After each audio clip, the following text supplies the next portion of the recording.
By the way, the Nets lost. Oh yeah. No. No, it's really it's more merciful this way because now They'll there's no save you chance. the misery. It's more merciful this So way. they had a 5-run lead. They were swept. Yeah, they did. What was this? Yeah. We were having the seventh. All right, so yeah, the Nationals. Let's not emulate them. Yeah, Drew Storen. I've moved on. Capitals. It's always next. Hope springs eternal. So let me ask a question about the transit. You have aspirational numbers for what happens after the plan. What does that mean? I mean, is this based on some surveys, or is this just a number you sort of hope that they'll reach? So this is based on work with our traffic consultants and with the requirements that have been sort of now upped in the new plan. This is what we believe, and in shifting the culture over 5 years, we can meet. And if I turn it to these guys, they'll say that there's going to be a lot of analytics that still need to happen, and it's going to be hard to say how it's going to work. Anything else on that you would say in response to John's question? Well, I mean, really the answer is it's a little bit of both. Dan and I work in a world, for a PUD application that goes for that, there's a defined adverse impact standard. And we have all the analytics preliminary because, like Dan said, we still haven't gone through our official report with DDOT. We're going through that right now to get that standard. What we're looking at is going beyond that. The culture change, the sustainability to something more. But I'm so just when saying, we've because the 22% is new from last week. Now, obviously, they're new measures. Yes. Yeah. How did you determine that? Okay, so we have a lot of standard techniques that we use to meet that. When we go beyond that, we get a little murkier. So we are working with surveys and we're looking with population work. And we don't have a lot of certainty in those necessarily. We have a fair amount of science there. Maybe the numbers that are more important to us at this point are like the 70%, the work we did to figure out that 70% of kids or students live a quarter mile from another family. That tells us, okay, what is the potential carpool? So the that's 22% really is sort of black magic. You did your best, and somewhat. I mean, Yes. well, it's a little It's bit. not to say, Yes. yes, Okay. Yeah, I think because there's all of the information that they no, had. the major reason I ask is because it says aspirational, and that's a new number. We want to make sure you guys know this isn't like we have fancy computer models that are spitting out these numbers. Yeah. We have some input to it, and we make some educational determinations there, of what we think it could look like. Yeah, and we're working from existing population too. So some of the comments we heard, the neighborhood's getting younger. There's more people moving, there's more families in the neighborhood. There's no real way for us to kind of capture in a really good way what that's going to do ultimately to that, that walk, bike. Yeah. But we can only think that that's going to help. Like the gentleman that said, I moved here because of GDS. There's no real good way to capture that. But that's all. I mean, the 22% is sort of a very rough estimate based on your professional experience. I think yes, that's a good way to define it. Fine. Thank you guys for upping the requirements in this plan. I think you've made a lot of progress, and I think and what you're doing is finally starting to look consistent with your mission, or at least your espoused values. I think you can do more. The lady over here said, "Why not make it like Potomac?" And that's a fair question. But I understand that there's some need to transition. What I want to challenge you guys to do is come back and tell us what would be the difference if you had 3-passenger carpools required. That's still a carpool. Most cars can fit a parent and 3 kids, and it seems conceivable you could do that. So and that might bring you to kind of the level of traffic that we've been asking about, which is something like no net increase. And no net increase sounds extremely ambitious, but you guys aren't doing well now. So, I mean, there are a lot of car trips, right? There's about a 10 or 11% use of metro. So, I think you could do it. Would you at least commit to give us to take a look at what the difference would be of a 3-person carpool versus a 2-person? Yes, I mean, what, is that something that, go ahead. Our problem is. Yes. Here's the deal. Yes. You can't get 3 car seats in the kind of cars that our parents are now driving.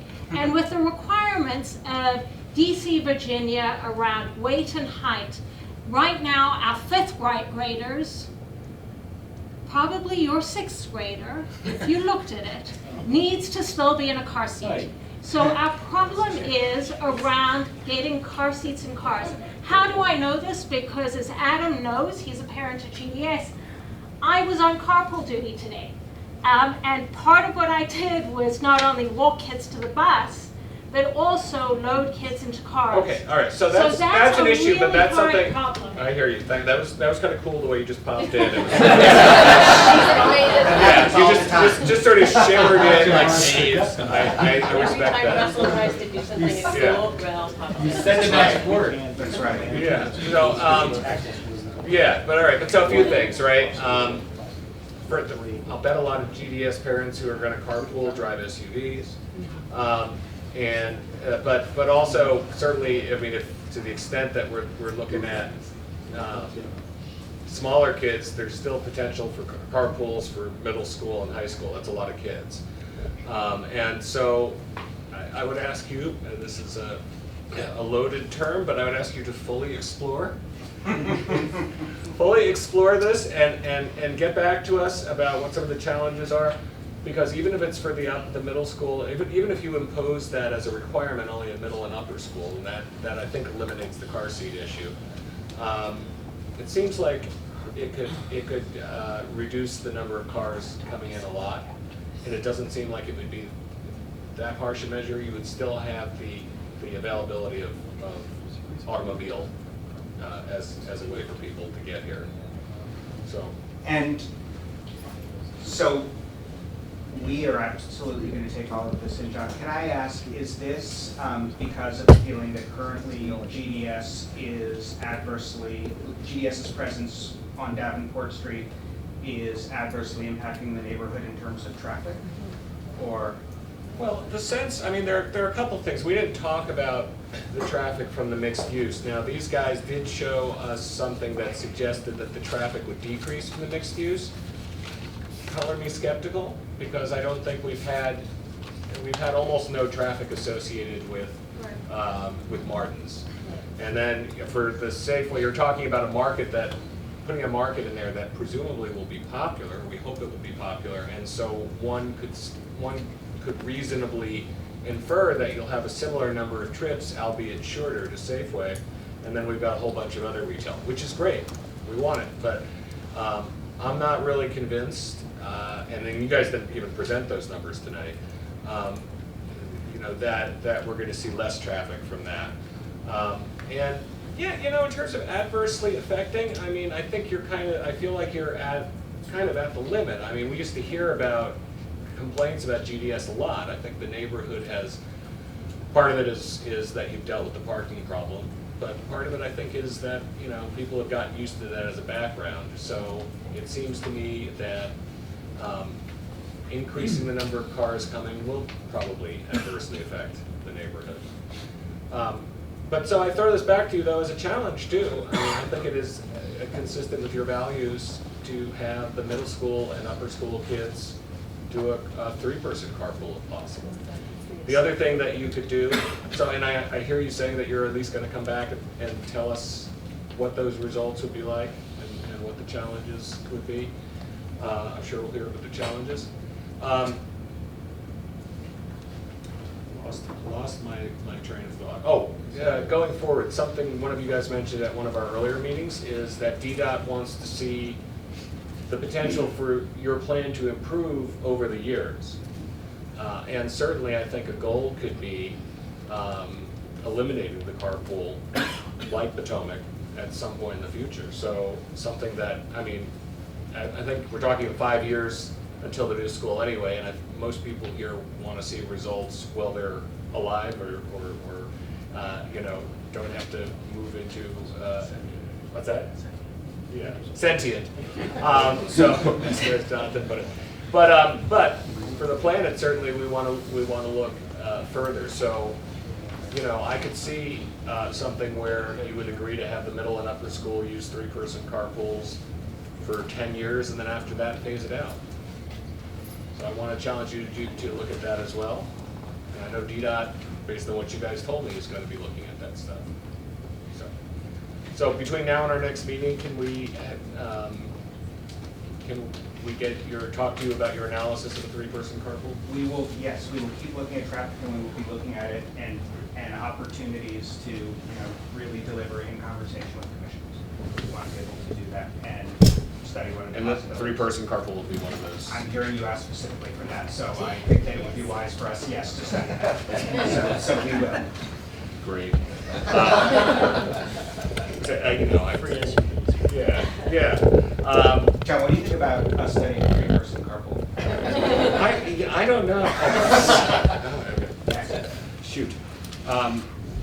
Porosity, I think is real important, and I mean, at a minimum, you'd want to have an entrance from Wisconsin, but I'm wondering if you can't get rid of some of your fence, at least the part that's not at the, around the field. You need river. Yeah, on River. Okay. So, I mean, not just a little entrance that you would sort of have to know about to use. I mean, this is something we talked about before, and the notion of a connection between there that's easy for people to know about and use would be great.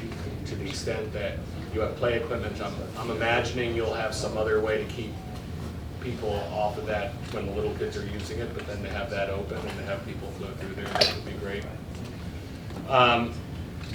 The final piece, though, and I'm not sure that this is something we're going to agree on, but I am disappointed by the whole public space trade and set of trade-offs. For GDS to take public space, this needs to be a decision by the Council of the District of Columbia, and I think that there should be a strong consensus in the neighborhood before any public space is transferred. We heard a lot about this. The context of schools and for better or worse, and there are stricter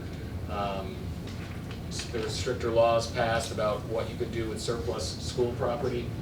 I don't think that those apply directly here, but it's still a legislative decision, and I think there should be a consensus, and if there isn't, I think that you guys should go in a different direction. If the neighborhood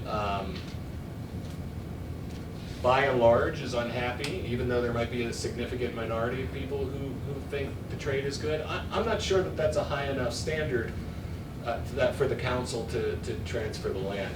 I will say, with reference to somebody here had mentioned the little strip of land there, I see why over here on this part of the land, I mean, it was a street, it will be a street, GDS is going to maintain it, I understand why.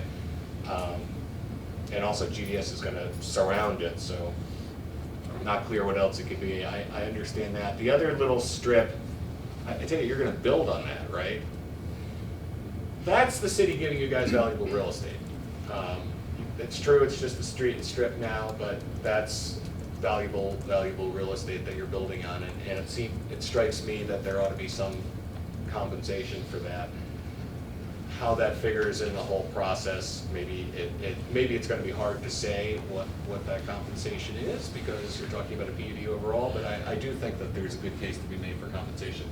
On the 20-foot strip here, we hear different things. I personally don't think the Davenport steps are a good trade. I think that there's a small portion there that will be a patio, and I understand that as placemaking. I don't see how the steps, which still are depicted as covering more than half of the total space there, are going to be much more than an attractive grade change. You can't get, and at some point I'd heard, well, Davenport isn't good because, among other things, it's not wheelchair accessible, but I mean, you're not going to be able to get wheelchairs down those steps, are you? Is there going to be? There will be a lift, but there could be a lift. Okay. Right, I mean, that could be That could true be if there it with were the street, vehicular as okay. well, yes. But the steps themselves aren't particularly friendly. There was this other option, or there is this other, I don't know what DDOT's doing, but DDOT had asked GDS to, and this is why Russell and I were sharing a laugh, to fully explore what it would look like to have Davenport open and to have that little strip there at 42nd closed, and with the possibility of turning that into a pedestrian amenity. And GDS had a number of reasons, didn't think it would work, and didn't draw anything. It may be a lost cause. I think that would be a much better outcome for the neighborhood. I think there's a lot more, if you look at the steps, there's a possibility for a lot more space overall that could be devoted to an amenity. I think what's left of 42nd Street is just a vestige, because you can only make a right out of there, right turn out, right turn in, and so I don't think it's going to serve an important transportation or all that important transportation purpose after that. So anyway, I throw that out. I think GDS has rejected it. DDOT is trying to decide what to do. Probably having Davenport open there and 42nd Street open would be a waste. We have that much less space, but I do think it's an important issue what we do with public space and transferring public space to a private institution, and the people, the residents should feel good about that trade, and I'm not sure that many people understand it's even happening, and I think a lot of the people who do understand that it's happening are not thrilled. So that's an issue. And that also ties into amenities. Again, I think people will use the little strip, Ellicott Park there, but it's a missed opportunity to me, because again, there's nothing behind it. I think of, for those of us who've been in the neighborhood for a little while, Giffords, when it was across the way.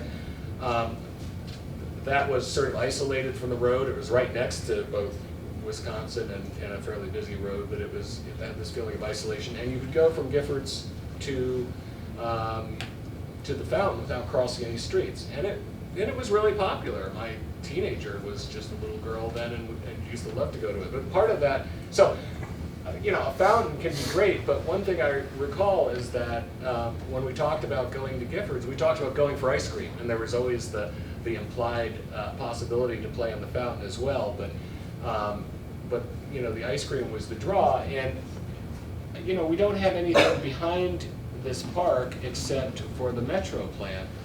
I think if you were going to leave it that way, if you weren't going to do anything with 42nd Street, you should seriously think about actually putting not just a kiosk, but a small retail bay in which you could try to put a very popular use. Ice cream is always popular. Subsidizing it if necessary, and then, subsidizing not necessarily charging full market rent. That's a kind of amenity if people like it. Mint chocolate chip. Yeah, so mint chocolate chip for Amy. I'll be taking ice cream orders. Yeah, and that's right. So that's how we subsidize it. That is going to be added to your. But so that's a possibility. But again, I think we'll have something that's very nice there. I do think the person who mentioned it being close to the street, there's something to that. People, parents can stand there and watch their kids using it, and some will. But if you want to design something to be the best rather than just sort of acceptable or good, you would design it in a way that there was a considerable space between the kids and the road, and I don't see that. Maybe you could elevate it like they did there. So, in terms of the placemaking, I don't really see it. We do need to talk about amenities if there's not going to be better placemaking, and the kind of thing, at least in terms of scope, that I think we should be talking about is something like a public pool. That could be made available to the ANC. And that may not be the thing at all. Maybe folks don't want that, and there's also talk about an outdoor pool coming to Tenleytown. But that's the kind of scope and scale that I think would be appropriate. Something really significant. I keep thinking of the Area 51 athletic TBD spot there on the map, that you could put something there perhaps, but. Anyway, that's something we need to talk about. I guess everybody's been talking about density, and my sense is that this density that they're seeking is not per se objectionable, but we need to make sure that the potential burdens are fully mitigated, and that we're getting value for it as a community. We're getting closer. I don't think we're there, but I guess GDS is going to be back, and so we look forward to it. They're building a dorm. They're building a dorm for us at GDS, and we're going to have a special plan here where you guys can sleep over and for our meetings. Can I have 10 seconds, Yeah. John? Thank you, commissioners. For all of you folks who have stuck it out here, I don't even want to look and know what time it is. I want to say a big thank you, and to say this is democracy, right? Which is a lot of people who feel deeply and have a range of perspectives. And the one thing that I want to commit to through this process and beyond is we're in this neighborhood and we are neighbors, and we need to keep talking to each other. And so you are hearing from me a commitment to doing that. I think it really, really matters. I'm positive we're not going to get to a place where everyone says that's exactly my first choice of how things should go. We'll keep talking to each other. We will keep working, and really thank you for the engagement, and thank you folks for giving us this opportunity. Thank you. Thanks, and thanks everybody for coming out. There may still be rooms upstairs. Okay, and the other, I want to ask if you guys would try to take conversations outside because we have more business.